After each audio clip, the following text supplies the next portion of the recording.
I stared at the permission slip in my hand, the one for the 8th grade field trip to the science center.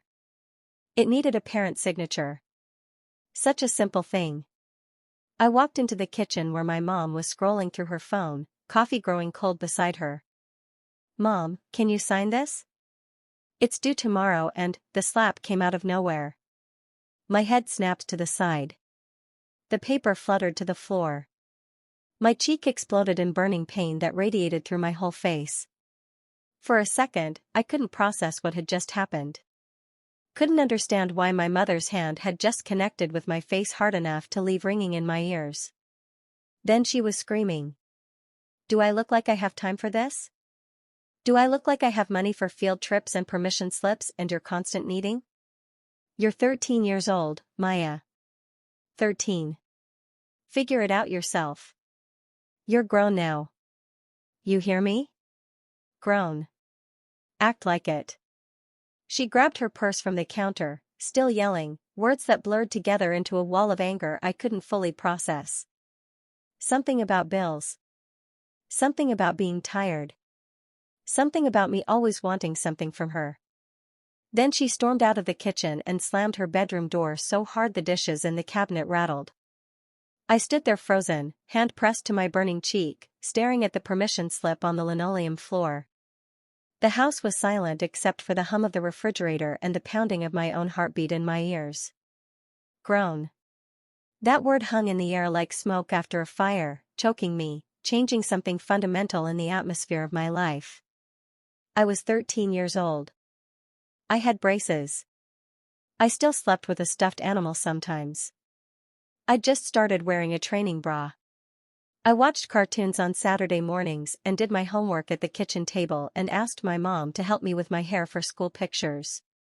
But according to her, I was grown now. I bent down slowly and picked up the permission slip. Stared at the blank line where a parent's signature was supposed to go. Felt something inside me crack and reshape into something harder, something that understood I was alone in a way I'd never been before. My mom didn't come out of her room that night. Not to apologize. Not to check on me. Not to say she didn't mean it or that she was just stressed or that she loved me. Nothing. I made myself a peanut butter sandwich for dinner. Did my homework alone at the table. Went to bed with my cheek still throbbing and my mind trying to make sense of what grown was supposed to mean. I kept thinking she'd come to my room. Kept thinking she'd sit on the edge of my bed like she used to when I was younger. Stroke my hair, tell me she was sorry, tell me she loved me, tell me we'd figure it out together. I fell asleep waiting for her. When I woke up the next morning, there was a note on the kitchen counter in her messy handwriting, "Had to leave early for work. Make yourself breakfast. Don't be late for school." No mention of the slap. No mention of what she'd said. Like it never happened at all. But it did happen. And something in me had shifted permanently in those few seconds of violence and those devastating words. I never thought I'd tell this story. For years, I convinced myself it wasn't that bad, that other kids had it worse, that I was being dramatic. I had a roof over my head, didn't I? Food in the fridge, most of the time. Clothes that fit, mostly. I wasn't being beaten every day. I wasn't living on the streets. But what I've learned since then, what took me years of therapy to understand, is that neglect is its own kind of violence. Being told you're grown when you're still a child, being forced to raise yourself while the person who's supposed to protect you actively chooses not to, that leaves scars too. Different scars. Invisible ones. The kind people actually praise you for later. You're so mature for your age. You're so independent. You're so responsible. Nobody asks why a child needed to become mature. Nobody questions why a kid had to learn independence so young. Nobody wonders what it cost to be that responsible. My name is Maya. I'm 26 years old now. And I need to tell you about the 13 years between that slap and this moment. I need to tell you what happens when a parent decides their child is grown before that child has any right to be. I need to tell you about the price of being forced to become your own parent.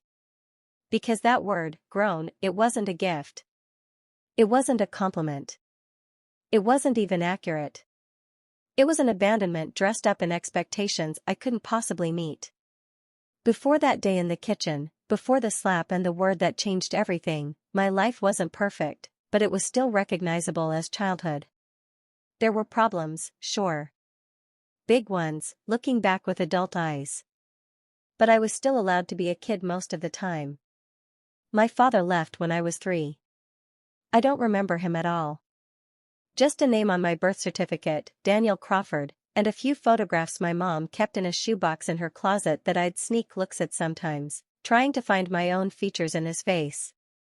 He was tall, had my same dark eyes, my same thick hair. That's all I could tell. Mom never talked about him except to say he was no good, that he'd left us with nothing, that we were better off without him. Maybe she was right. I don't know. But his absence created a vacuum in our lives that seemed to suck all the oxygen out of everything. Mom, Diane, worked 2 jobs for as long as I could remember. During the week, she was a receptionist at a dental office, answering phones and filing insurance claims. Weekends and some evenings, she cleaned houses for rich families in the nicer part of town. She was always tired. Always stressed. Always counting money that never seemed to be enough. Our apartment was small, a 2-bedroom in a complex that had seen better days. The carpet was stained, the walls thin enough that we could hear our neighbors' fights and their TV and their footsteps at all hours. But it was home. My room was tiny, barely big enough for my bed and a small dresser, but I'd decorated it with posters from magazines and drawings I'd done and it felt like mine. Before 13, before everything changed, Mom still tried to be a parent. I can see that now. She wasn't good at it, wasn't natural at it, was drowning in ways I was too young to understand. But she tried. She'd braid my hair on Sunday nights while we watched movies together on the couch, her fingers working through the tangles while I sat between her knees. She'd help me with my homework when she wasn't too exhausted, leaning over my shoulder to check my math problems or quiz me on spelling words. She'd kiss my forehead before bed and tell me she loved me, even on the days when I could tell she was barely holding it together. Those moments were islands of warmth in an increasingly cold sea. But even then, even before the breaking point, there were signs. Cracks in the foundation that I didn't recognize as dangerous because I had nothing to compare them to. She'd forget to pick me up from school sometimes. I'd wait outside with the teachers for an hour, sometimes 2, until she'd finally show up full of apologies and excuses about traffic or losing track of time or her shift running late. Eventually, I just started walking home by myself, even though it was almost 2 miles and I was supposed to be too young to do it alone. She'd disappear on weekends occasionally. Just gone when I woke up Saturday morning, no note, no explanation. I'd spend the day alone in the apartment, watching TV and making sandwiches and trying not to be scared. She'd come back Sunday night or Monday morning, sometimes looking happy, sometimes looking worse than when she left. I learned not to ask where she'd been. She started treating me less like her daughter and more like her friend, or maybe her therapist. I was 10, 11, 12 years old, sitting on the edge of her bed or at the kitchen table, listening to her complain about her bosses or her coworkers or the bills or the men she sometimes dated. You understand, don't you, Maya? You're so smart. You get it. I didn't get it. Not really. I was a child listening to adult problems I had no framework to process. But I'd nod and say the things I thought she wanted to hear because making her feel better seemed important, seemed like my job somehow. You're right, Mom. They don't appreciate you. He sounds like a jerk, Mom. You deserve better. It'll be okay, Mom. We'll figure it out. We. Like I was her partner in navigating life instead of her child who needed her to navigate it for me. Looking back now with years of therapy and distance and understanding, I can see what was happening. She was parentifying me, the technical term Dr. Williams taught me later. Shifting the weight of emotional labor onto my small shoulders gradually, bit by bit, so that neither of us noticed until it was too heavy for me to put down. She'd tell me about her latest breakup in detail no child should hear. About the guy who'd cheated on her, or the one who'd borrowed money and never paid it back, or the one who'd said he loved her and then disappeared. I was 11 years old hearing about adult betrayal and heartbreak and sexual dysfunction, nodding along like I understood, like this was normal. Men are all the same, Maya. They take what they want and leave. Don't ever depend on a man for anything. You hear me? Yes, Mom. You're the only one I can trust. The only one who doesn't let me down. The pressure of being her only source of emotional support was crushing, but I didn't know that yet. I thought it meant she loved me. Thought it meant I was special. Thought it was normal for a kid to be their parents' confidant and support system. By the time I was 12, I was cooking dinner most nights because Mom came home too exhausted from working both jobs. Nothing fancy, just boxed mac and cheese or spaghetti or grilled cheese sandwiches, but it was my responsibility now. She'd eat whatever I made, sometimes barely looking up from her phone, sometimes offering a distracted thanks, baby, before retreating to her room. I was doing my own laundry because she didn't have time. Figuring out my own school schedule and parent-teacher conferences and permission slips. Making my own breakfast and packing my own lunch and getting myself to school on time. But I was still a child. Still needed help with things. Still needed a parent to lean on when things got hard. Still needed someone to sign a permission slip for a field trip. That's what I was asking for that day in the kitchen. Such a small thing. A signature. 30 seconds of her time. And instead, I got a slap and a word that redefined my entire existence. Grown. After she slammed her bedroom door that day, I stood in the kitchen for what felt like hours. The permission slip was still on the floor. My cheek was still burning. My mind was trying to process what had just happened and failing completely. Part of me wanted to knock on her door, to apologize even though I didn't know what I was apologizing for, to make it better somehow. Part of me wanted to scream and cry and demand an explanation.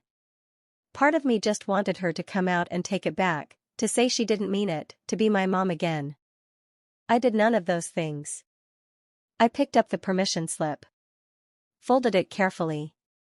Put it in my backpack. Made myself a peanut butter sandwich even though I wasn't hungry. Sat at the kitchen table and did my math homework while silent tears ran down my face and dripped onto the page. Went to bed early, still waiting for her to come apologize. She never did. The next morning, her note on the counter was so casual, so normal, that I almost convinced myself I'd imagined the whole thing. Almost convinced myself the slap hadn't happened, the words hadn't been said. But my cheek still hurt. And when I looked in the bathroom mirror, I could see the faint outline of her fingers in a red mark across my face. I went to school. Turned in all my other homework. When my teacher, Mrs. Patterson, asked for the permission slips for the field trip, I said I forgot mine at home. "Do you want to call your mom to bring it?" she asked kindly. Something in me recoiled at the idea. No. It's okay. I don't really want to go anyway. Are you sure? It's going to be a lot of fun. We're going to the science center, remember? You love science. I did love science. But I loved it less than I feared calling my mother and asking her for something else, risking another explosion, another slap, another confirmation that I was asking too much just by existing. I'm sure. I have stuff to do that day anyway. Mrs. Patterson looked at me with an expression I couldn't quite read. Concern, maybe. Or suspicion. But she didn't push. Just made a note on her clipboard and moved on to the next student. That was the first of many things I'd learned to do without. The weeks after that day blurred together into a new reality that didn't feel real at all. Mom stopped pretending. That's the only way I can describe it. Before, even when she was overwhelmed or absent or treating me more like a friend than a daughter, there was still some performance of motherhood. Still some gesture toward the role she was supposed to play. After, she just stopped. She stopped cooking entirely. Before, she'd at least make dinner once or twice a week, even if it was just heating up frozen pizza or throwing together a salad. Now, nothing. The kitchen was mine to figure out. She stopped helping with homework. Stopped asking about school. Stopped coming to parent-teacher conferences. The school would send home notices about meetings or events that required parents, and she'd glance at them and toss them in the trash. Handle it yourself, she'd say if I tried to ask her about something school-related. You're smart. You don't need me for that. She stopped checking on me at all. Stopped asking if I'd eaten or done my homework or if everything was okay. I became furniture in my own home. Useful when needed for something, invisible otherwise. She'd leave money on the counter sometimes. $20 here, $15 there, never with a note or explanation. Just cash left like a tip for services rendered. Make that last, she'd say if she caught me picking it up. I don't get paid again until Friday. I was 13 years old, trying to figure out how to make $20 cover groceries for a week. Learning which stores had the cheapest bread, the cheapest peanut butter, the cheapest eggs. Learning to calculate unit prices and compare brands and stretch every dollar until it screamed. I'd stand in the grocery store aisle with a calculator on my phone, adding up items, putting things back when the total got too high. Rice. Beans. Pasta. Cheap protein when I could afford it. Ramen noodles when I couldn't. Other kids my age were buying snacks and sodas and whatever they wanted. I was doing mental math to figure out if I could afford both cereal and milk or if I had to choose one. The school counselor, Mr. Harrison, noticed I was losing weight. Called me into his office one day during lunch period. Maya, I wanted to check in with you. Some of your teachers have expressed concern. They say you seem distracted lately. Tired. Is everything okay at home? I'd already learned the script by then. Already knew what to say to make adults stop asking questions. Everything's fine. Just busy with school stuff. Trying to keep my grades up. Are you eating enough? You look thinner than you did at the start of the year. I'm fine. Just growing, I guess. You know how it is. He didn't look convinced, but what could he do? I wasn't showing up with bruises. Wasn't reporting abuse. Wasn't asking for help. I was just quietly drowning while telling everyone I was fine. Well, if you ever need to talk, my door is always open. About anything. School, home, whatever. Thanks, Mr. Harrison. I appreciate it. I left his office and went back to class, and he never called me in again. I'd said the magic words. I'm fine. Everything's fine. And maybe he believed me, or maybe he just had too many other students with more obvious problems to worry about a girl who was good at hiding hers. At home, the emotional distance between my mother and me grew wider every day. She started dating someone new. His name was Marcus. He was loud and opinionated and seemed to take up all the space in our small apartment whenever he was there. Which was often. He moved in about 6 weeks after they started dating. Nobody asked me how I felt about it. Nobody mentioned that my life was being upended by this stranger who now had a key to our apartment and an opinion about everything I did. Why is she always here? I heard him ask my mom one night when they thought I was asleep. My room shared a wall with the living room, and the walls were thin enough that I could hear everything. She lives here, Marcus. She's my daughter. I know she's your daughter. I'm just saying, doesn't she have friends or something? Somewhere else to be? Feels crowded with her always around. Always around. In my own home. She's fine, Mom said, her voice taking on that defensive edge I'd learned to recognize. She stays in her room mostly. You barely even notice her.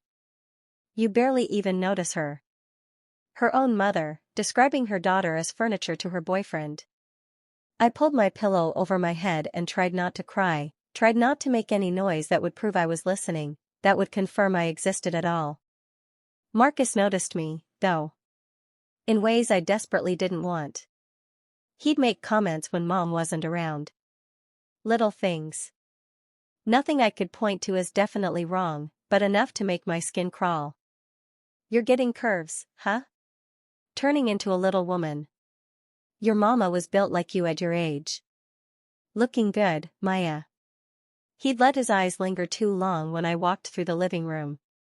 Would find excuses to be in the hallway when I was going to the bathroom. Would stand too close when we passed each other in the kitchen. I started changing my entire routine to avoid him. Would wait until I heard him leave for work before coming out of my room in the morning. Would stay at school as long as possible, joining every club and activity that would keep me away from home. Would wear baggy clothes and keep my eyes down and make myself as small and invisible as possible. I tried to tell Mom once. Just once. We were alone in the kitchen, a rare moment without Marcus there. She was making coffee, getting ready for her early shift at the dental office.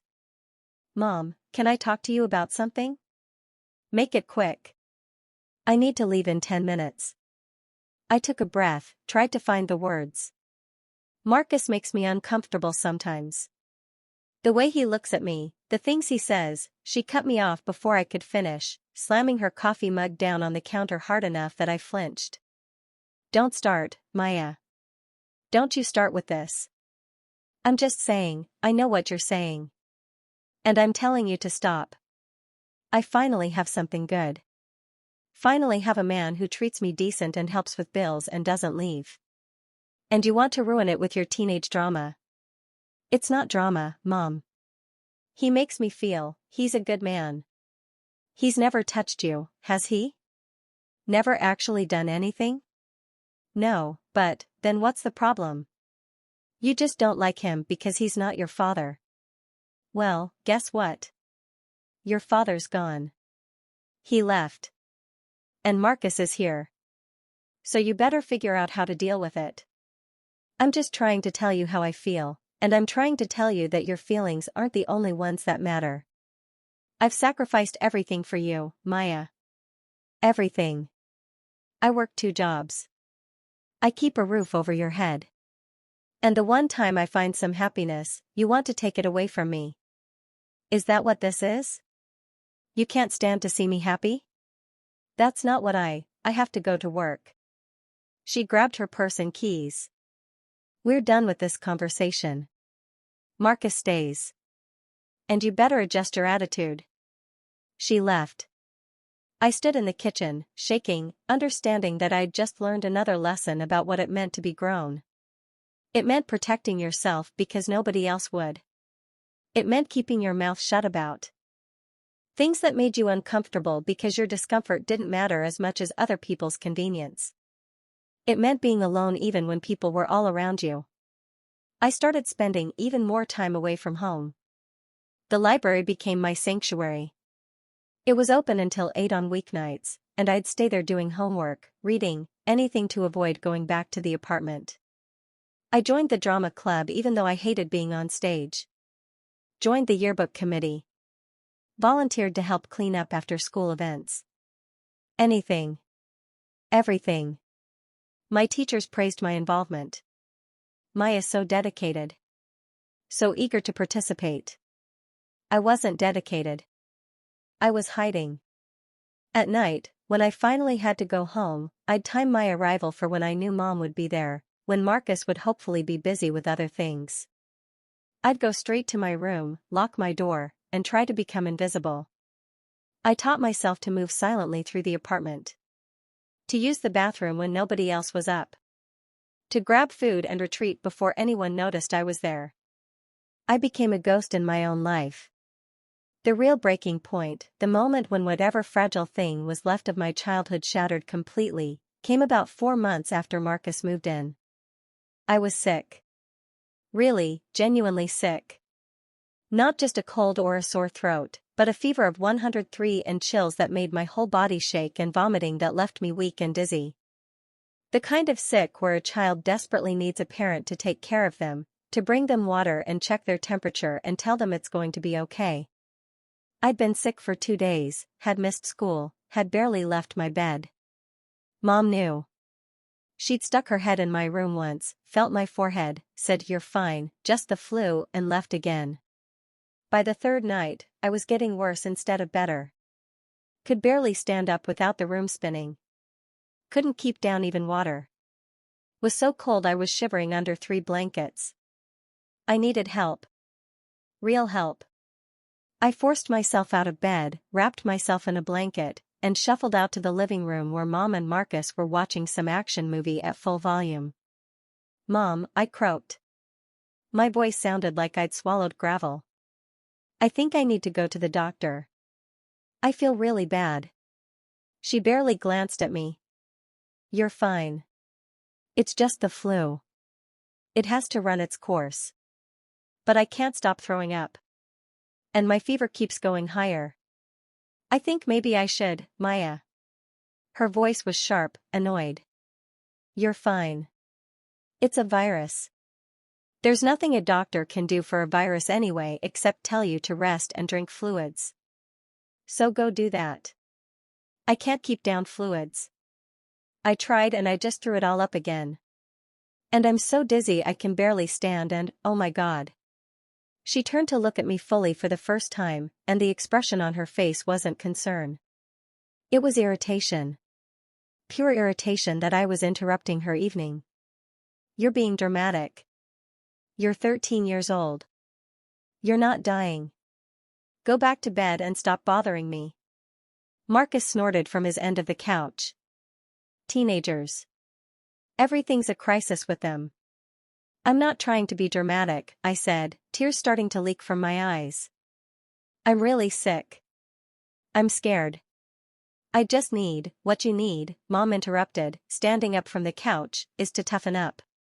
You think I can run to the doctor every time I feel bad? You think I have money for urgent care visits for the flu? You're grown, Maya. Handle it."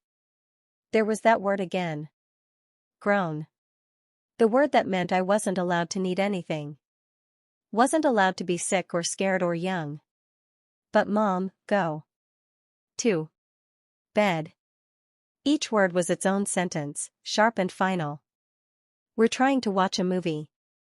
I don't want to hear another word about this." I stood there swaying, wrapped in my blanket, looking at my mother's face and seeing nothing there but annoyance at my existence. Not worry. Not love. Not even basic human compassion. Just irritation that I'd interrupted her evening with my boyfriend. I stumbled back to my room and collapsed on the bed. Pulled the blankets over my head and cried. Until I couldn't cry anymore. The fever broke 3 days later. I don't know how.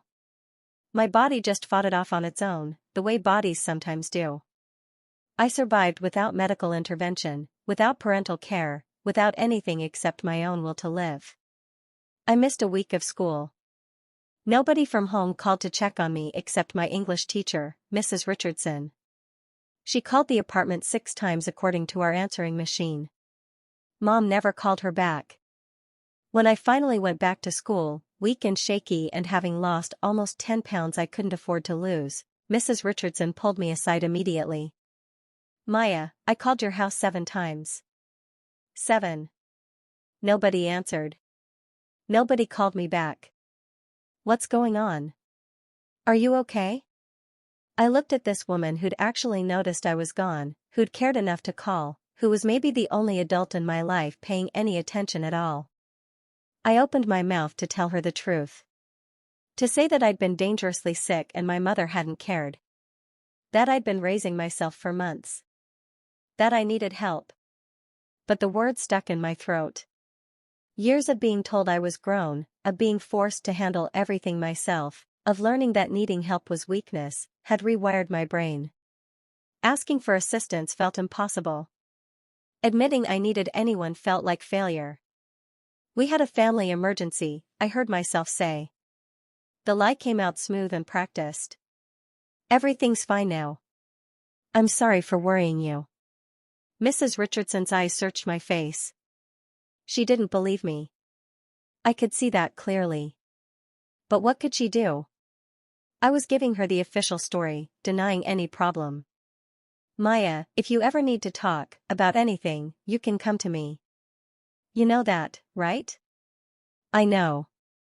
Thank you." And if things aren't okay at home, there are resources. People who can help. You don't have to handle everything alone. I know. But really, everything's fine. She let me go, but the concern in her eyes stayed with me for days. After that, I stopped hoping. Stopped waiting for Mom to suddenly transform back into a parent. Stopped looking for rescue from any direction. I was on my own. Completely, utterly alone. And the sooner I accepted that, the sooner I could figure out how to survive it. I became hyper-independent in ways that would take me years to unpack in therapy. At 14, I got a job. It wasn't legal, not really. I was too young for working papers, didn't have the parental signatures required. But the small grocery store on the corner needed help and the owner, Mr. Kim, didn't ask too many questions. He paid me under the table, $6 an hour for stocking shelves and bagging groceries and sweeping floors. It wasn't much, but it was mine. Money I earned that nobody could take from me. I worked 15 hours a week after school and on weekends. Saved every penny I could. Finally had money for food that wasn't the cheapest option. Could buy myself clothes when I needed them. Could afford the little things that made life bearable. Mr. Kim was kind in a gruff way. Would sometimes slip me extra food that was close to expiration, stuff the store would throw out anyway. For you, he'd say, handing me a bag of day-old bread or bruised apples or dented cans. Take home. Thank you, Mr. Kim. He'd nod and go back to work, never asking why a 14-year-old needed free groceries, never commenting on the fact that I was clearly raising myself. Some adults see what they want to see. Some see the truth and pretend not to. And a very few, like Mr. Kim, see the truth and help in small ways without making it into a thing. I was grateful for him. For those bags of almost expired food. For the steady paycheck. For the routine and structure and sense of purpose. Work became my escape, even more than school. At the store, I had a role. Had tasks to complete. Had value in a way I didn't at home. At home, I was furniture. At work, I was an employee. It was better. School became a mixed bag. My grades were still good, excellent even. Straight A's because studying was something I could control. Something I could excel at, something that was mine. But socially, I was struggling. How do you relate to kids your age when your life is nothing like theirs? My classmates would complain about their parents being too strict, too nosy, too involved. Would whine about having to be home for dinner or having to check in before going out or having their phone time limited. I'd listen and nod and offer sympathetic sounds while thinking about the silence waiting for me at home. The empty apartment where nobody cared when I came or went. The phone that never rang with a parent checking on me. You're so lucky, my friend Becca said once during lunch. Your mom lets you do whatever you want. Lucky. Right. Yeah, I said. Super lucky. My mom wants to know where I am every second. It's so annoying. I wish she'd just chill out like yours. I wanted to scream at her. Wanted to explain that my mom's chill wasn't trust or respect. It was neglect. It was not caring. It was the absence of love masquerading as freedom. But I just smiled and changed the subject. I started pulling away from friends. It was easier than pretending. Easier than maintaining the facade that my life was normal. Easier than watching their functional families and feeling the ache of what I didn't have. Becca noticed. You're being weird lately. Are you mad at me or something? No, just busy. Work and school and stuff. You work? Since when? Few months now. At Kim's Market. Oh. Cool. Well, do you want to hang out this weekend? We could go to the mall or see a movie or, I can't. I have to work. What about Sunday? I have homework. She looked hurt.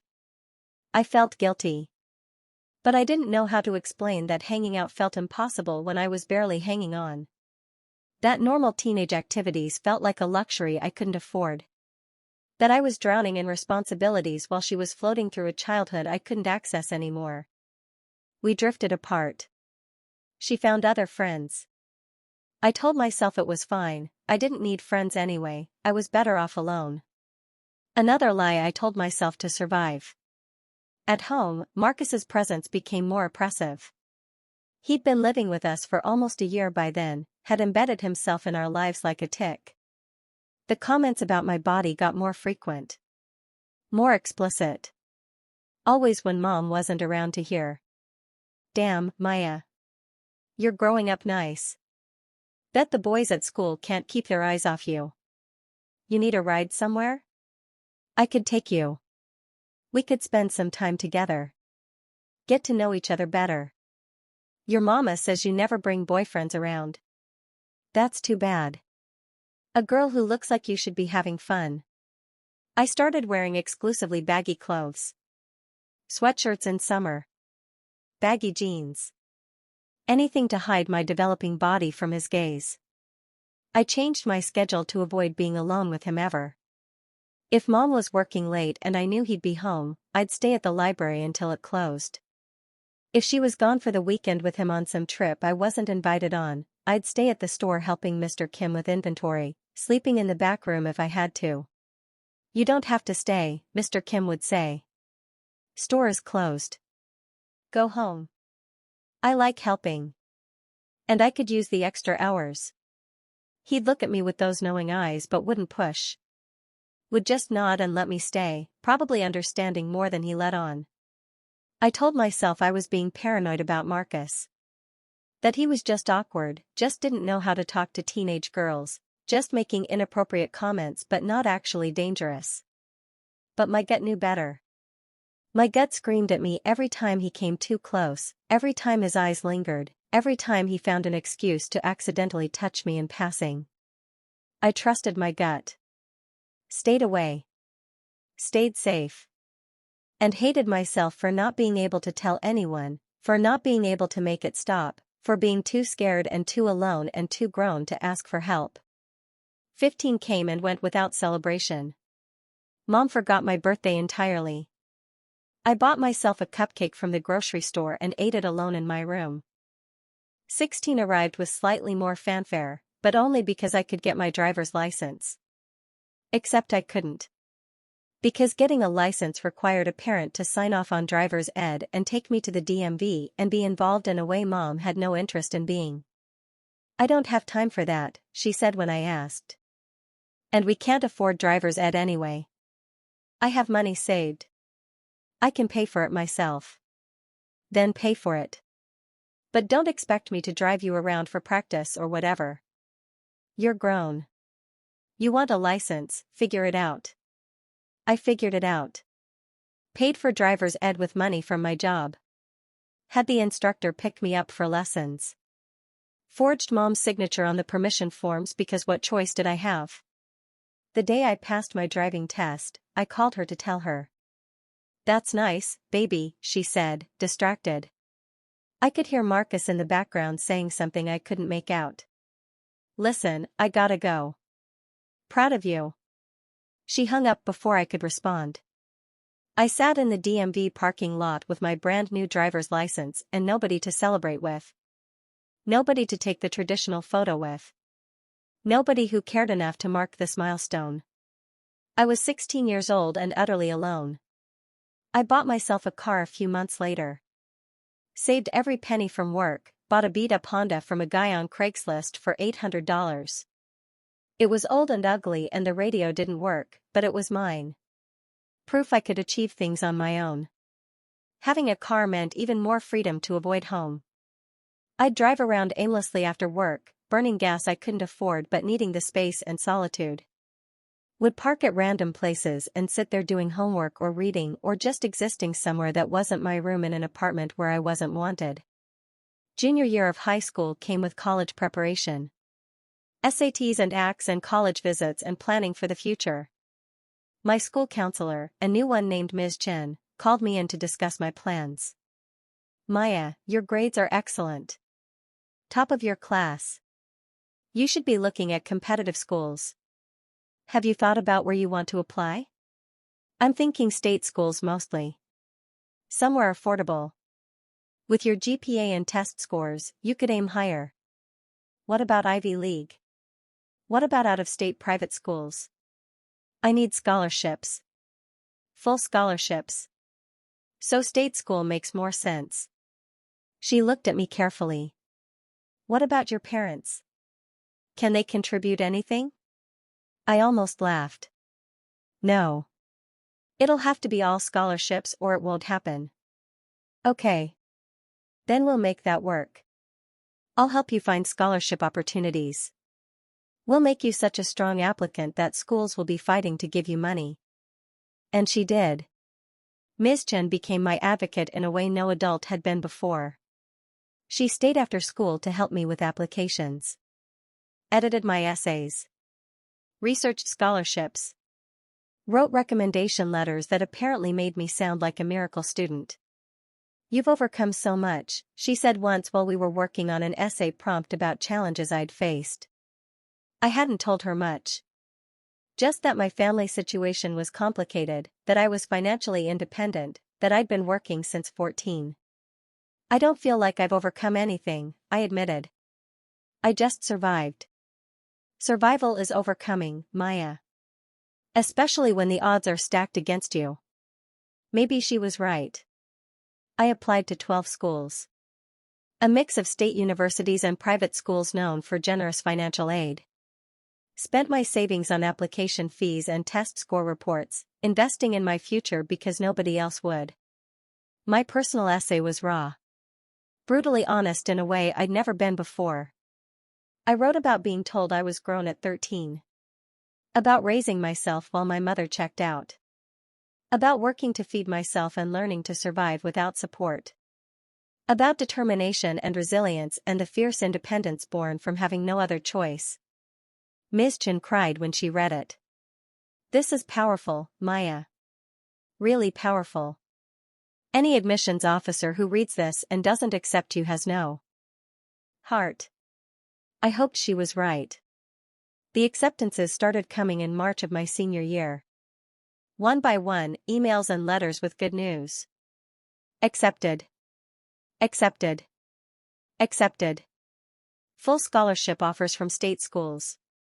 Partial scholarships from private schools. One full ride offer from a private university 3 hours away, covering tuition, room, board, books, everything. I'd done it. Against all odds, I'd done it. I was getting out. When I told Mom, her reaction was exactly what I'd learned to expect by then. She was in the kitchen making coffee, getting ready for her shift at the dental office. Marcus had already left for his construction job. Mom, I got into college. Full scholarship to Morrison University. She barely looked up from her phone. That's nice, honey. It's a really good school. And everything's covered. I'll be leaving in August. I'm excited. It's a fresh start, you know? New place, new people, new Maya. She finally looked at me, and the expression on her face was cool, distant. That's great. I'm happy for you. But you should know, once you leave, you're not coming back here. The words hit like a slap. What? I'm downsizing. Can't afford this 2-bedroom on my own anymore, and Marcus and I are looking at getting a place together. 1 bedroom. There won't be room for you. I stared at her. What if something happens? What if college doesn't work out and I need somewhere to go? She shrugged, actually shrugged, like we were discussing something trivial. You'll figure it out. You always do. You're smart, resourceful. You'll be fine. Mom, I'm 17 years old, you'll be 18 in a few weeks. Grown. Legal adult. Time to start your own life anyway, isn't it? Isn't that what you wanted? To get out of here? I did want out.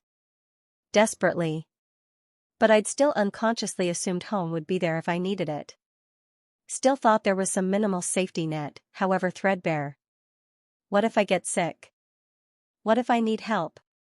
What if, Maya, stop being dramatic? You're going to college on a full scholarship. You're obviously capable of handling yourself.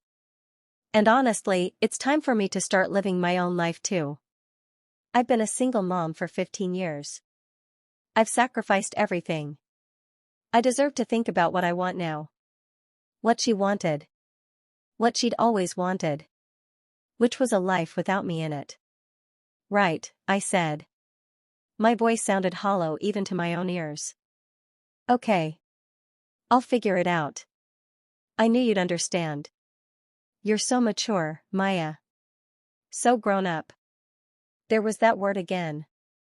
The word that had defined and destroyed my childhood. Grown. I went to my room and closed the door quietly. Sat on my bed in the small space I'd called home for as long as I could remember. Looked around at the posters and books and little pieces of myself scattered around.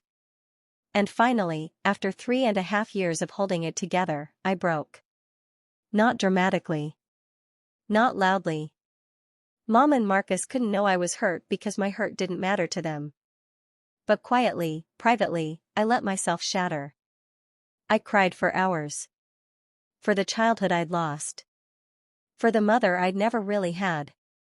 For the 13-year-old girl who'd been slapped and told she was grown and had spent years trying to live up to that impossible expectation. I cried for all the times I'd been hungry. All the times I'd been scared. All the times I'd needed someone and there was nobody there. I cried until there were no tears left, until I was empty and exhausted and raw. Then I picked myself up, washed my face, and started planning. If I truly had nowhere to go, then I needed to make college work.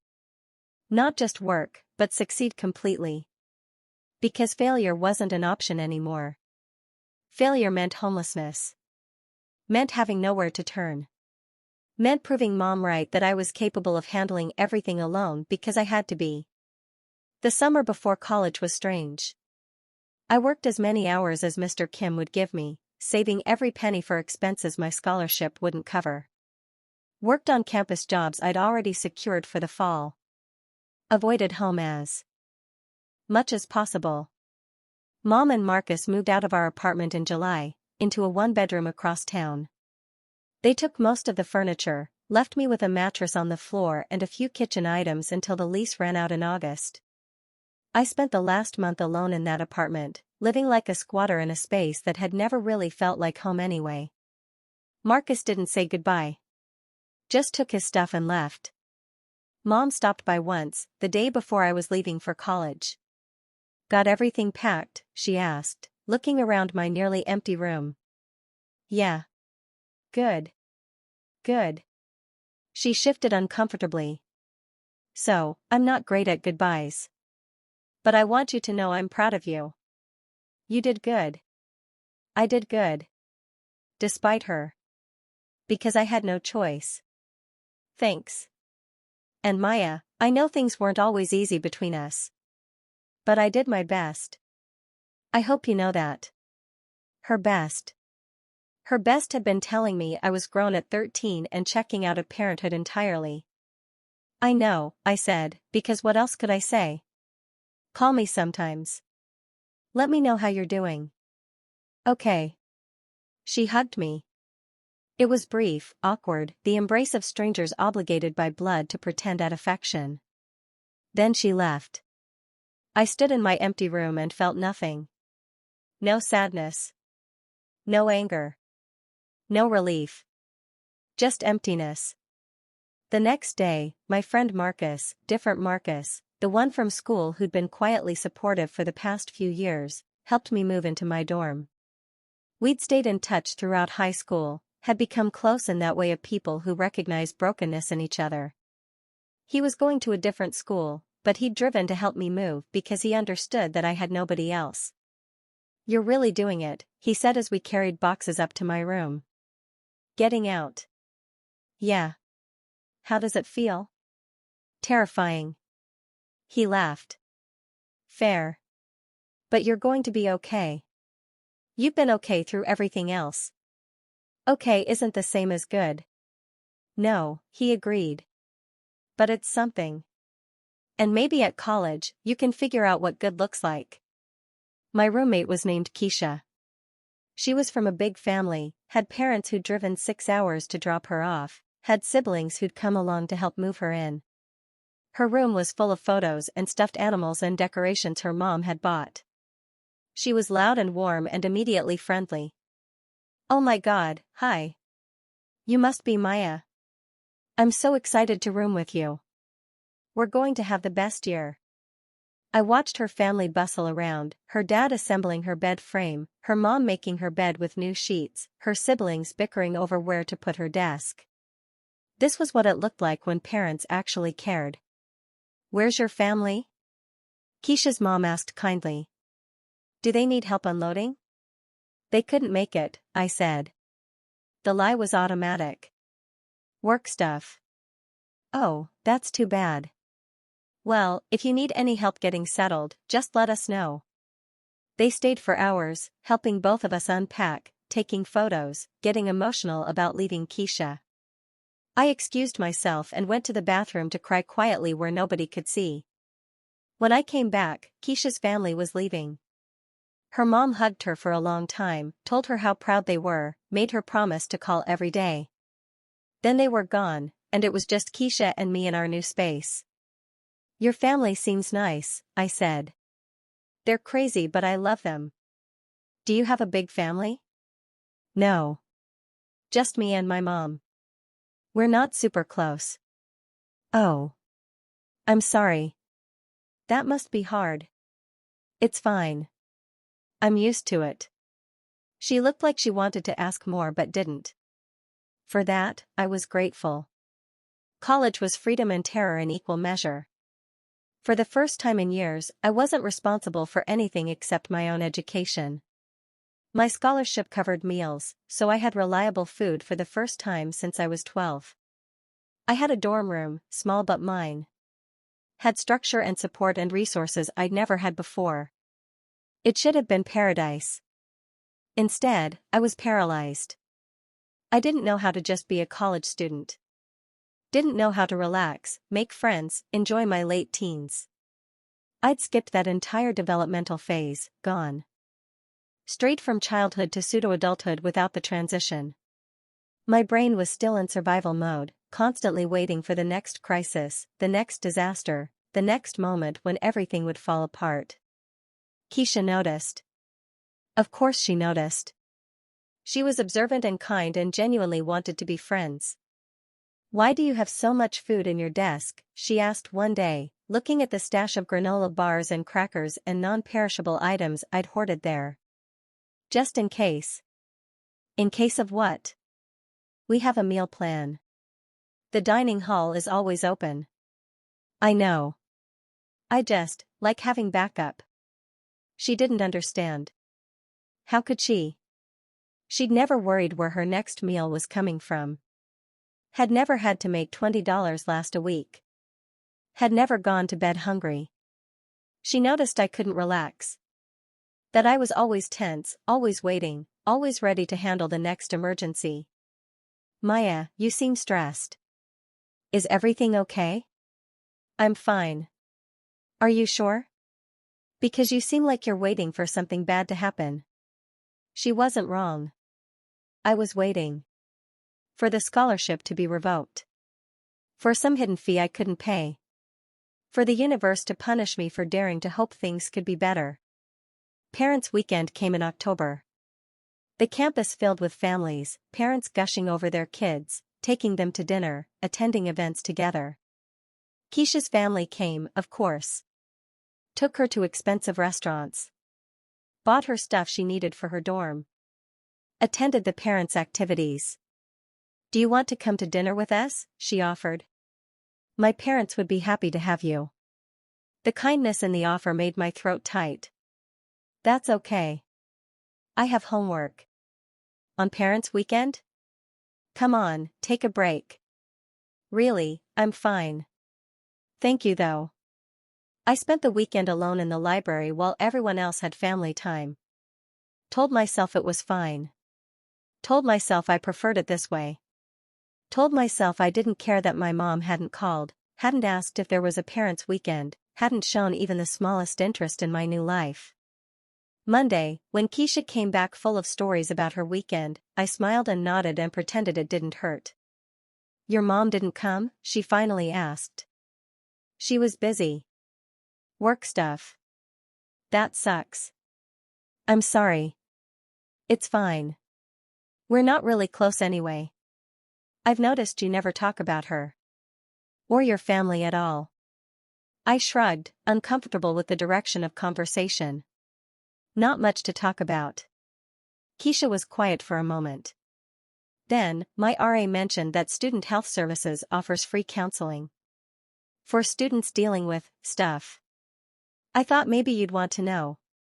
"Why would I need counseling?" "I'm not saying you do. You seem like you're carrying a lot, you know? And talking to someone might help." "I'm fine." "Okay.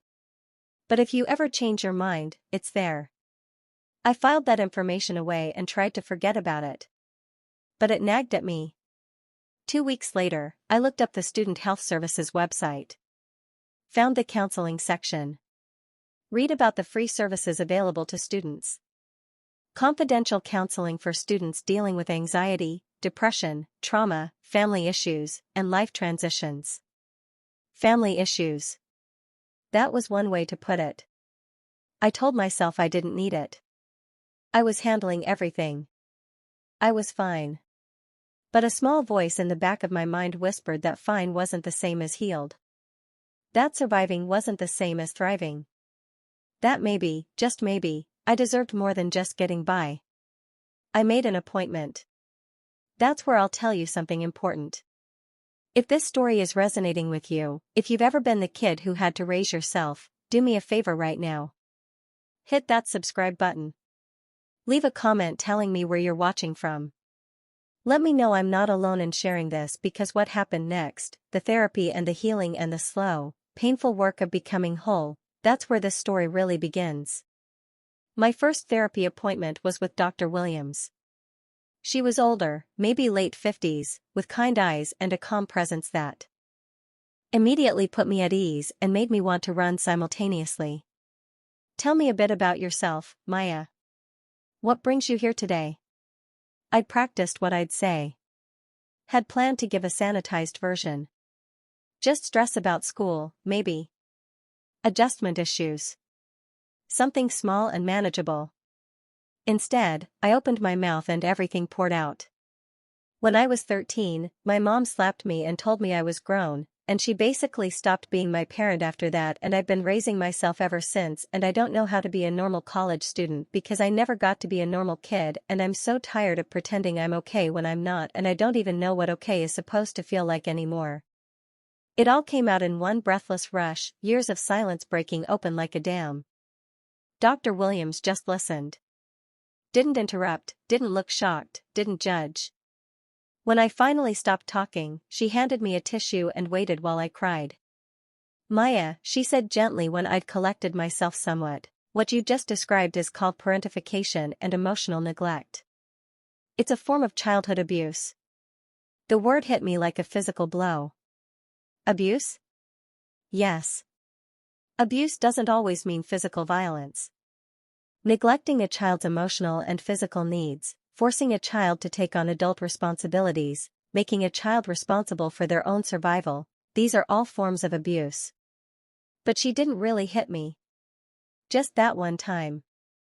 And I had food and a place to live, and having basic shelter doesn't negate emotional abuse and neglect. What you described, being told you were grown at 13, being expected to raise yourself, being left without support or guidance, that's serious harm. I sat with that. Tried to wrap my mind around it. Abuse. Victim. Survivor. These words felt too big for my experience. They belonged to people with worse stories, didn't they? Not me. Not the girl who'd just figured things out, who'd been strong, who'd survived. "I don't feel like a victim," I said quietly. "You don't have to identify with that word. But acknowledging what happened to you, naming it for what it was, that's the first step toward healing from it." Healing. I hadn't even realized I needed healing. I'd been so focused on surviving that I'd never considered what came after survival. That first session turned into weekly sessions. Then twice-weekly sessions when Dr. Williams realized how much there was to unpack. We talked about parentification, how my mother had reversed our roles, made me her emotional support and her own support system while she provided nothing in return. We talked about the slap and the word grown and how that moment had redefined my entire childhood. We talked about Marcus, my mother's boyfriend, and the uncomfortable comments and looks. Dr. Williams used words like sexual harassment and predatory behavior that made me realize it had been even worse than I'd let myself acknowledge. We talked about my hyper-independence, how I'd learned that asking for help was dangerous, that needing people meant getting hurt. We talked about food insecurity and how it had wired my brain to hoard and fear scarcity even when I had plenty. We talked about my relationship with my mother and the concept of ambiguous loss, grieving someone who's still alive but functionally absent. It was brutal work. Some sessions I just cried for the full hour. Some I raged, finally letting myself be angry at what had been done to me. Some I sat in numb silence, unable to process the weight of it all. But slowly, something started to shift. I began to see that my strength wasn't a gift. It was a scar. A coping mechanism born from necessity, not choice. I began to understand that being told I was mature and independent and capable so young wasn't a compliment. It was evidence of trauma. I began to recognize that the little girl who'd been slapped and abandoned at 13 deserved to grieve what she'd lost. "What did you lose?" Dr. Williams asked me in one session. "My childhood," I said. "The chance to be a kid. To be taken care of. To not have to worry about where my next meal was coming from or whether the bills would be paid or whether I was safe. To just be young." "Yes. You lost all of that. And that loss is worth grieving." So I grieved. I grieved the mother-daughter relationship I should have had. The parent who should have protected me. The childhood that should have been mine. I grieved the 13-year-old who'd stood in that kitchen with a burning cheek and a permission slip and a heart breaking in ways she didn't understand. I grieved the years of hunger and fear and loneliness. And slowly, painfully, I started to heal. By the end of freshman year, I was different. Not fixed. Dr. Williams was clear that healing wasn't linear and trauma doesn't just disappear. But better. More aware.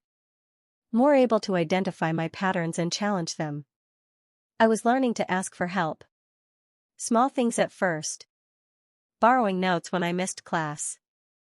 Asking Keisha to wake me up for an exam. Telling my professors when I was struggling.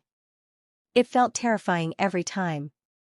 My brain screamed that needing help made me weak, made me a burden, made me at risk of abandonment. But I did it anyway. And people helped. And nobody abandoned me. I was learning to accept care. Keisha would offer me food from care packages her mom sent, and instead of automatically refusing, I'd say thank you and accept it. Marcus, my friend Marcus, would check in on me, and instead of saying I was fine, I'd tell him the truth sometimes. "I'm having a hard day. College is harder than I expected. I'm lonely." And he'd say, "That's valid. Want to get coffee and talk about it?" And I'd say yes. I was learning that vulnerability wasn't weakness. That letting people see my struggles didn't mean they'd use them against me. These lessons felt revolutionary after years of hiding everything. Sophomore year, I started making real friends. Not just Keisha, though she remained my closest friend. But a small circle of people who I let in past my walls. I went to parties occasionally. Learned to enjoy things without constantly waiting for them to be taken away. I started dating.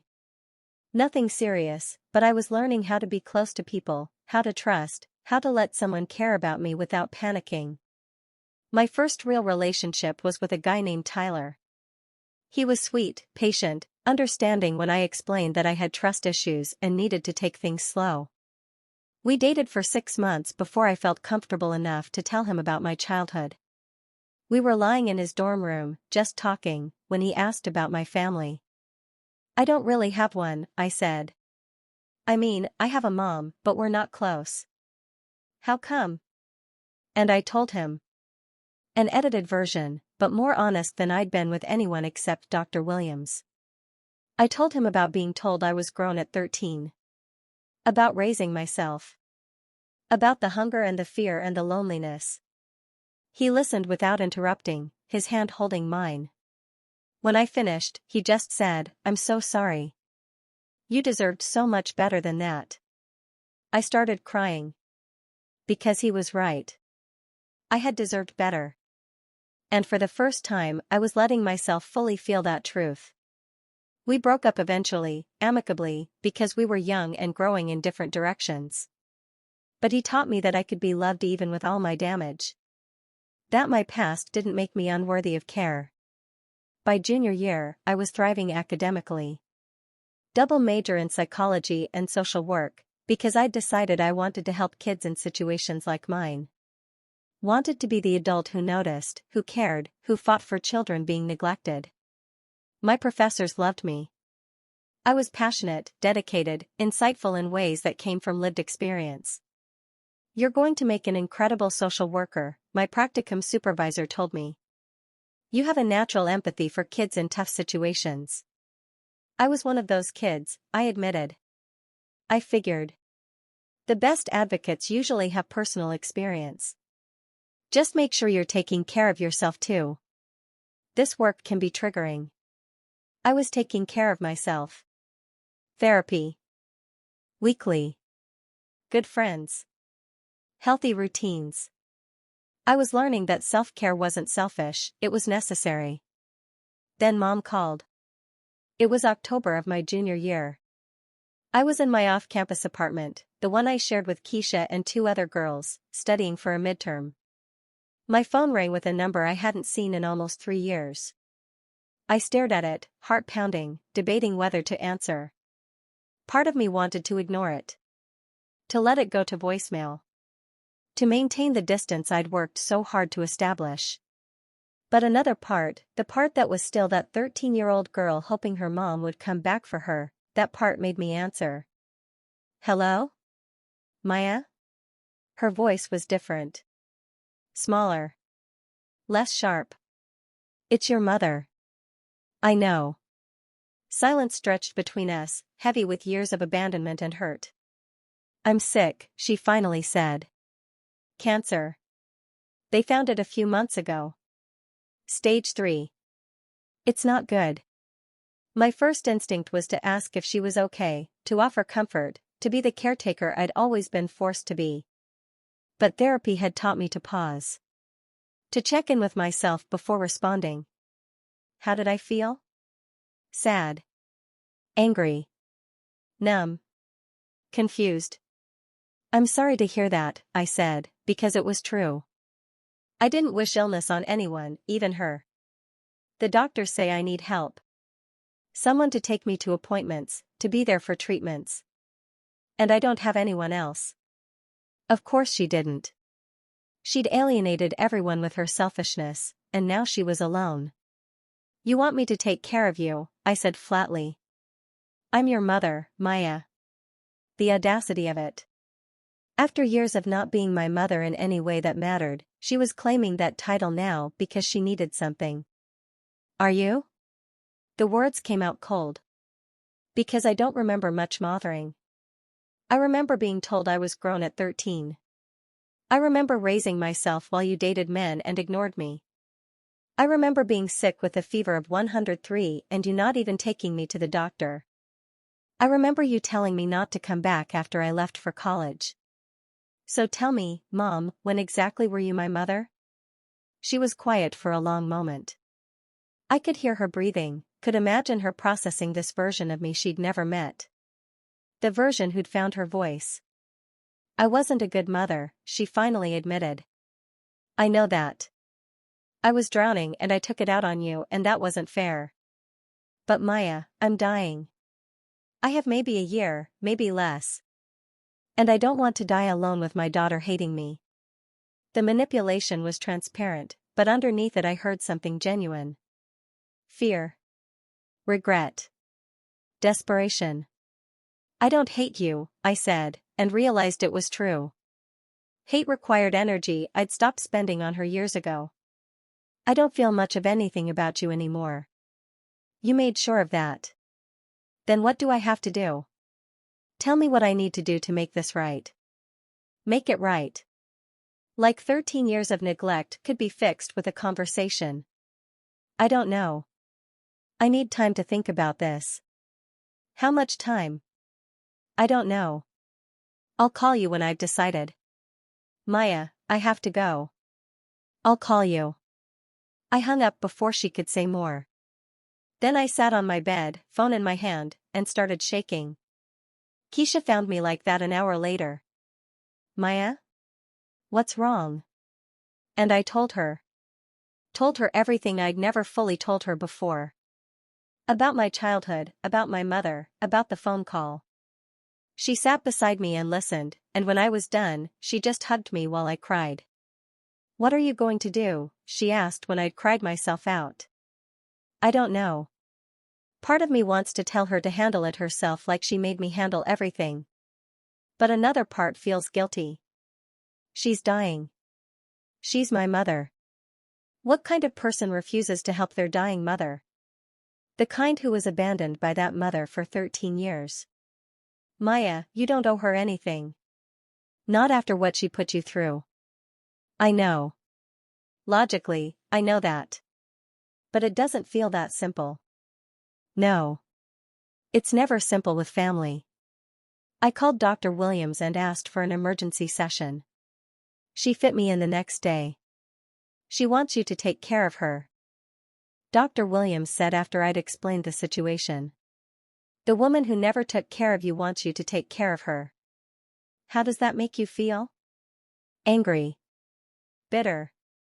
Also guilty. She's dying. She's my mother.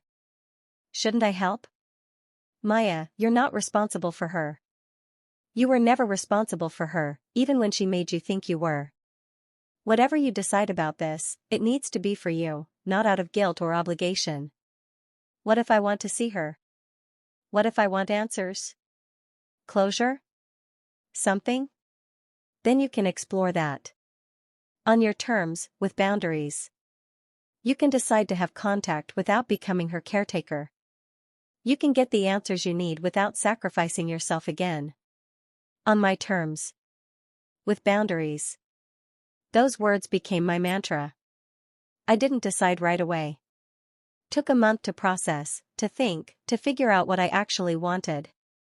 What I wanted, I realized, was understanding. I wanted to know why. Why she'd abandoned me. Why she'd been so cruel. Why she'd failed so completely at the one job she'd chosen when she decided to have me. I didn't expect an apology, though I wanted one. Didn't expect redemption or reconciliation. But I wanted to look her in the eye and ask the questions that had haunted me for 13 years. I called her back. I'll visit, I said. But there are conditions. Okay. Her voice was eager, desperate. I'm not your caretaker. I'm not moving back. I'm not managing your medical care. I'll visit when I can, but I'm not dropping my life for yours. I understand. And we're going to talk. Really talk. About what happened. About why you did what you did. I need answers. Silence. Then, I'll try. Trying isn't enough. If you want me in your life, even for visits, you owe me honesty. Real honesty. Okay. Yes. I can do that. 2 weeks later, I drove to the small apartment she was living in. It was in a rundown complex, smaller and shabbier than anywhere we'd lived when I was growing up. She opened the door and I barely recognized her. Cancer had ravaged her. She was thin, fragile, her skin gray, her hair mostly gone. She looked old, ancient, though she was only 51. Maya. Her voice cracked. You came. I said I would. She stepped aside to let me in. The apartment was cluttered, dirty, the home of someone who'd given up on maintaining appearances or maybe just didn't have the energy anymore. "I know it's a mess," she said, following my gaze. "I can't do much these days. The treatment wipes me out." I didn't respond. Just sat on the couch and waited. She sat across from me in a worn armchair, hands folded in her lap, looking terrified. Good, I thought. Then felt guilty for thinking it. "You wanted to talk," she finally said. So talk. All the questions I'd rehearsed fled my mind. What came out was raw and unfiltered. "Why?" The word burst from me. "Why did you do it? Why did you stop being my mother? Why did you tell a 13-year-old she was grown and then abandon her for the next 5 years?" She looked at her hands. "I don't have a good answer." "Try." "I was drowning," she said slowly. "Your father left me with nothing. I was alone with a child I wasn't ready for. I worked 2 jobs and there was never enough money, never enough time, never enough of me to go around. And you were so smart, so capable. It was easier to lean on you than to keep pretending I had everything together." "Easier for you?" "Yes. Easier for me." She looked up, met my eyes. "I told myself you were fine. That you were handling it. That making you grow up fast was preparing you for the real world, teaching you to be strong. I was a child. I needed a mother, not boot camp." "I know. I know that now. I knew it then too, somewhere deep down. But I couldn't face it. Couldn't face what I was doing to you. So I convinced myself it was okay. It wasn't okay. I was hungry. I was scared. I was alone. And you were right there, choosing not to see it. I know. Do you? Because from where I sat, you didn't care. You had your boyfriends and your drama and I was just furniture in the background." Her face crumpled. "I cared. I just didn't know how to show it. Didn't know how to be what you needed. My own mother was the same way with me, you know. Cold, distant, made me figure everything out myself. I swore I'd be different with my kid, but I wasn't. I was exactly the same. Generational trauma. Dr. Williams had talked about this. How abuse and neglect get passed down unless someone consciously breaks the cycle. I was breaking it. Whatever else happened, I was making sure this pattern ended with me. "You let Marcus move in," I said, my voice hard. "And he made comments about my body. Looked at me in ways that made my skin crawl. And when I tried to tell you, you called it teenage drama and told me to deal with it." She flinched like I'd slapped her. "I didn't want to see it. Marcus was bad news, I know that now. I knew it then. But I was so desperate not to be alone that I ignored everything. Including the fact that my daughter felt unsafe in her own home. You chose him over me." "Yes." The admission was quiet but clear. "I chose my own comfort over your safety. And I will regret that for the rest of my life. However long that is." We sat in heavy silence. "I can't undo it," she finally continued. "Can't take back any of it. Can't give you back your childhood or make up for all the times I failed you. And I know sorry doesn't fix anything. But I am sorry. I'm sorry for every time I chose myself over you. Every time I made you feel like you were a burden instead of my daughter. Every time I called you grown when you were still my little girl who needed her mother." Tears were streaming down both our faces now. "I needed you so badly," I said, my voice breaking. "I needed my mom and you were right there and you still let me fall. I know. I was sick with a fever of 103 and you wouldn't even take me to the doctor because you were watching a movie with your boyfriend. I know. I went to bed hungry more times than I can count because you left me with $20 for a week of groceries. I know. You forgot my birthday. Multiple years. I know. Do you?" The anger finally broke through completely. "Do you actually understand what you did to me? Do you have any idea what it's like to be 13 and completely alone? To walk through high school with no one in your corner? To get into college and realize you have nowhere to come back to because your own mother doesn't want you anymore? Do you? No, she admitted. I can't imagine it. And I hate myself for putting you through it. For being so weak and selfish that I sacrificed my child's well-being for my own convenience. Hating yourself doesn't help me. I know. Nothing helps you. Nothing can make this right. But Maya, if I have any time left, I want to spend it trying to be better. Not as your mother, I know it's too late for that. But as a person. I want to apologize properly. I want to answer your questions. I want to give you whatever closure I can before I die. I looked at this broken woman who'd broken me. Saw the fear and regret and genuine remorse in her eyes. Saw the ghost of who she might have been if she'd been stronger, healthier, better. I don't forgive you, I said clearly. I don't know if I ever will. And I'm not taking care of you. I'm not becoming your nurse or your caretaker or your emotional support. I've spent enough of my life taking care of you. I understand. But I'm willing to visit sometimes. To talk. To see if there's anything worth salvaging in our relationship before you die. That's all I can offer. That's more than I deserve. Yes. It is. I visited her once a month for the next 8 months. Each visit, we talked more. She told me about her own childhood, about the mother who'd been cold and neglectful, about the generational pattern of emotional abandonment. She told me about my father, how he'd been charming and abusive, how he'd drained her savings and her hope before disappearing. None of it excused what she'd done to me.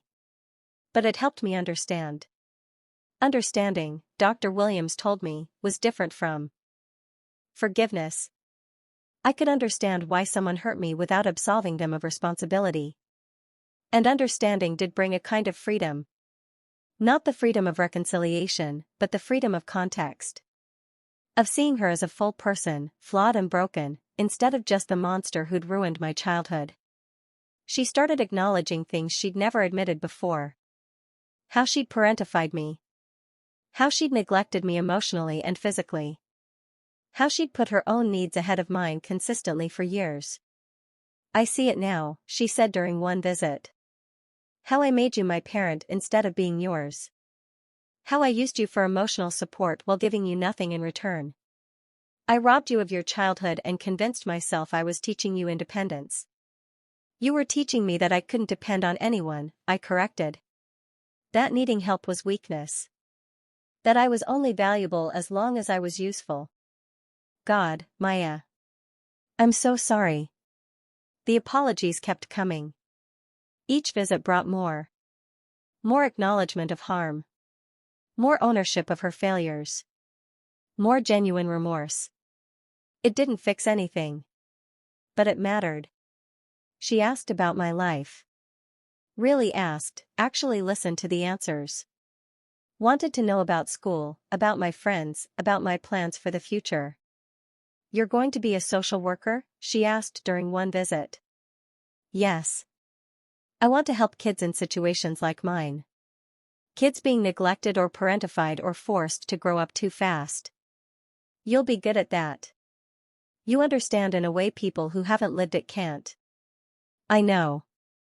That's the only good thing that came from my childhood. I can use my experience to help others. She was quiet for a moment. I'm proud of you. I know I don't have the right to be, but I am. You survived everything I put you through and you're not just surviving anymore. You're thriving. You're going to help people. You're breaking the cycle I couldn't break. The words meant something, even though I wasn't ready to fully accept them. By the 7th month, she was in hospice. The cancer had spread, and the doctors said she had weeks, maybe days. I visited her there. The hospice room was small but peaceful, with windows overlooking a garden. She looked tiny in the bed, barely there anymore. I'm scared, she admitted. Of dying. Of what comes after. Of leaving things unfinished. What things? Us. You. Making things right with you. You've done what you can, I said. You've apologized. You've explained. You've owned your mistakes. That's more than I expected. It's not enough. No. But it's something. She reached for my hand. I let her take it. Maya, I need you to know something. You didn't deserve any of what I did to you. None of it was your fault. You were a child. A beautiful, bright, wonderful child who deserved a mother who could love her properly. And I couldn't. But that was my failing, not yours. I started crying. I know. Therapy's helped me understand that. Good. I'm glad you're in therapy. I'm glad you're getting help I never got, never even tried to get. Promise me something? What? Promise me you'll keep healing. That you won't let what I did define your whole life. That you'll build something beautiful despite me, not because of me. I promise. And promise me you'll be the mother I wasn't, if you ever have kids. Break the cycle. Don't pass this down. I promise. She squeezed my hand weakly. I love you. I don't know if you believe that, but I do. I always did. I just didn't know how to show it. I believe you, I said. And I did. Loving someone and hurting them aren't mutually exclusive. She'd loved me in her broken way while simultaneously destroying me. I'm sorry, she whispered. For all of it. I'm so sorry. I know. She died 3 days later. I was there, holding her hand, watching her take her last breaths. And I felt a complicated mix of emotions. Grief for the mother I'd never really had. Relief that the painful chapter was finally closing. Sadness for the relationship we could have had in a different life. Peace that we'd at least found some understanding before the end. The funeral was small. Just me, Marcus my friend who drove up to support me, and a few people from her work who barely knew her. I didn't cry during the service. I'd already cried everything I needed to cry. After, standing at her grave, I said goodbye to the mother who'd told me I was grown at 13 and spent the rest of my childhood proving she meant it. I survived you, I said quietly. And I'm going to do more than survive. I'm going to thrive. I'm going to help other kids who are going through what you put me through. I'm going to break the cycle you couldn't. And that's my victory. Not forgiving you. Not even understanding you. Just becoming someone better despite you. I turned and walked away from her grave and toward the life I was building. A life that was mine. I'm 26 now. It's been 2 years since Mom died. And I want to tell you about what came after, because the healing didn't stop when she died. In some ways, it accelerated. I graduated college with honors. Got accepted into a master's program for clinical social work with a full scholarship. Started working at a nonprofit that helps kids in foster care and at-risk youth. And I found my calling. Every day, I work with kids who remind me of myself. Kids being parentified. Kids raising themselves. Kids who've been told they're grown when they're still children. I see the signs I wish someone had seen in me. The hyper-independence. The hoarding of food. The inability to ask for help. The walls built so high nothing can get through. And I help them. Not by fixing them, but by seeing them. By acknowledging what's happening. By being the adult who notices, who cares, who fights for them. You're not responsible for the adults in your life, I tell them. You're allowed to be a kid. You're allowed to need help. You're allowed to not have all the answers. Some of them believe me. Some don't, not yet. But I plant the seed. I show up consistently. I prove through actions that adults can be trustworthy, can be supportive, can be safe. It's hard work. Emotionally draining work. I go home some nights and cry for the kids I'm trying to help and for the kid I used to be. But it's meaningful. It matters. My supervisor, an older social worker named Patricia, pulled me aside after I'd been there 6 months. "You're doing incredible work, Maya. These kids trust you in a way they don't trust other staff. You have a gift." "It's not a gift. It's experience." "That too. But you're using your pain to help others. That takes strength most people don't have." "I'm still in therapy. Probably always will be. Dr. Williams and I meet every other week now instead of weekly, but she's still my anchor when things get hard. We've moved from processing my childhood to working on my present and future. On building healthy relationships. On allowing myself to be vulnerable. On recognizing that my worth isn't tied to my productivity or usefulness." "You're allowed to rest," she reminds me often. "You're allowed to just exist without achieving anything." It's a lesson I'm still learning. I have a solid friend group now. Keisha and I are still close, basically sisters at this point. Marcus, my friend, is in grad school nearby and we get together regularly. I've added others to my circle, people who know my story and love me anyway. I'm learning to let people care for me. To accept help without feeling like I'm weak or broken. To trust that people won't abandon me just because I have needs. It's hard. My brain still defaults to hyper-independence, to handling everything alone. But I'm getting better. I'm dating someone. His name is James. He's kind, patient, and emotionally available in ways I didn't know men could be. He knows about my childhood, about my mother, about all my trauma and damage. And he loves me anyway. Not despite my past, but including it.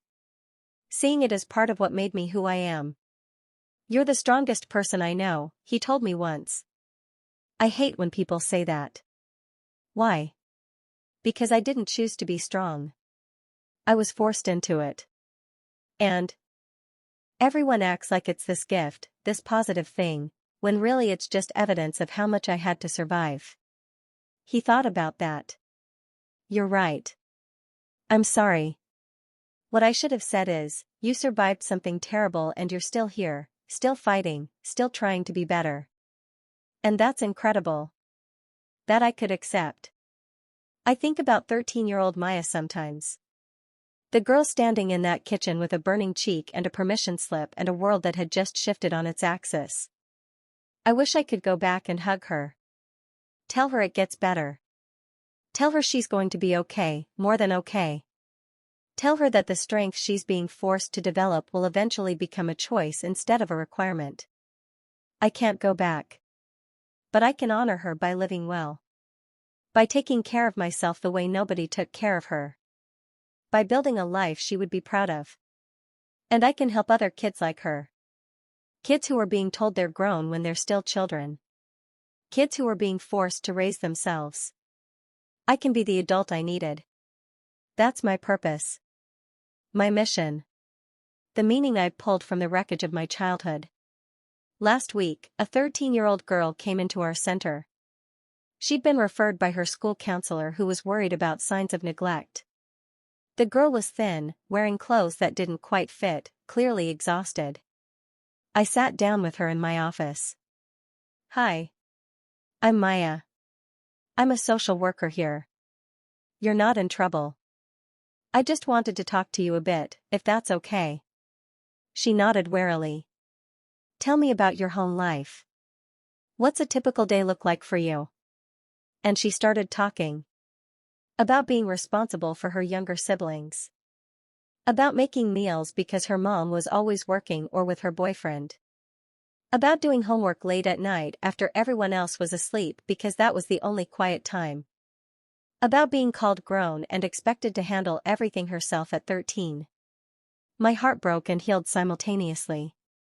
"That sounds really hard," I said when she finished. "You're carrying a lot of responsibility for someone your age." "It's fine," she said automatically. "I can handle it." "I'm sure you can. But here's the thing, just because you can handle something doesn't mean you should have to. You're 13. You're allowed to just be a kid." Her eyes filled with tears. "Nobody else thinks that." "I do. And I'm going to help you." We're going to figure out how to get you some support, okay? You're not alone anymore. She started crying for real then. I handed her tissues and sat with her, letting her cry out years of being too strong, too capable, too grown. When she'd composed herself, she asked, "How did you know about what it's like?" "Because someone told me I was grown at 13 too. And I had to figure everything out by myself. And it was awful. And I don't want that for you." "Did it get better? For you?" "Eventually. It took time and work and help. But yes. It got better. Do you think it can get better for me?" "I know it can. And I'm going to help make sure it does." Working with her over the following weeks, getting her connected with resources, helping her mother understand the harm she was causing, seeing the small shifts as the pressure on this girl's shoulders lightened just a bit, it felt like saving 13-year-old Maya. I couldn't save her. Couldn't go back and change my past. But I could save others. And that meant everything. If you're still watching, if you've made it this far in my story, I need you to understand something. If you were the kid who had to raise yourself, who was told you were grown before you were ready, who carried responsibilities no child should carry, I see you. I understand. And I want you to know some things. First, it wasn't your fault. Whatever happened, however you survived, the fact that you had to survive at all was wrong. You deserved better. Second, your strength is real, but it's okay to be tired of being strong. It's okay to rest. To let others help. To admit you can't handle everything alone. Third, healing is possible. It's not easy, and it's not linear, and it takes time and work and probably therapy. But it's possible. You can build a life that's yours, truly yours, not just survival but actual living. Fourth, you get to decide what relationship you want with the people who hurt you. Forgiveness is optional. Boundaries are necessary. You can choose connection or distance or anything in between, and whatever you choose is valid. And finally, you're not alone. There are so many of us out there. Kids who were forced to grow up too fast. Adults still healing from childhoods we shouldn't have had. We see each other. We understand each other. We're building better lives and breaking cycles and proving that our past doesn't have to define our future. When my mom called me grown at 13, she didn't give me strength. She took away my childhood. She forced me into a role no child should play and then blamed me when I struggled under the weight of it. But here's what she couldn't take: my ability to heal. My determination to build something beautiful from the wreckage. My choice to use my pain to help others instead of passing it down. I'm not the scared, hungry, lonely girl I used to be. I'm not even the hyper-independent, walls-up survivor I became. I'm something new. Something still evolving. A woman who knows her worth because she had to fight to find it. Who knows her strength because it was forged in fire. Who knows her compassion because she understands what it's like to need it desperately and not receive it. I chose to become a social worker. Chose to help kids like I used to be. Chose to break the cycle of generational trauma my mother couldn't break. Every day, I make choices. To be vulnerable. To ask for help. To let people love me. To rest when I need rest.